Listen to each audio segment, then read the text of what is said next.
Hello बच्चों, let's read the question. So the question here says assertion statement जो है वो कहती है कि Euglena can be placed in plant kingdom due to presence of chlorophyll.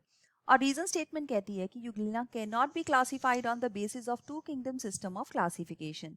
तो यहाँ पे इस क्वेश्चन के अंदर जो हमारा की कॉन्सेप्ट है वो है यूग्लिना.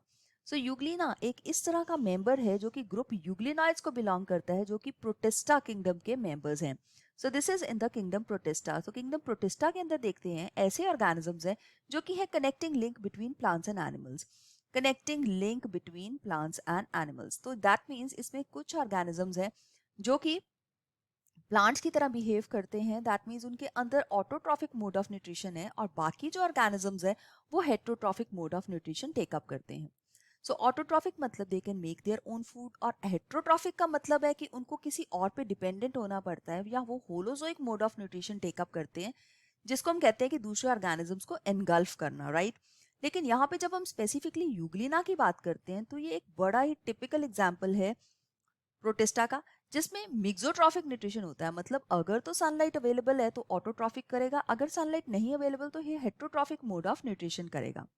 सो इसके अंदर नेचुरली क्लोरोफिल होगा तभी ये फोटोसिंथेसिस कर सकता है. तो इसके अंदर हायर प्लांट्स वाले सारे जो पिगमेंट्स है, क्लोरोफिल, xanthophyls, कैरोटेनॉइड्स, वो सब प्रेजेंट होंगे. तो इसकी वजह से ये स्टेटमेंट जो है ये ट्रू स्टेटमेंट है कि यूग्लिना को प्लांट किंगडम में प्लेस किया जा सकता है.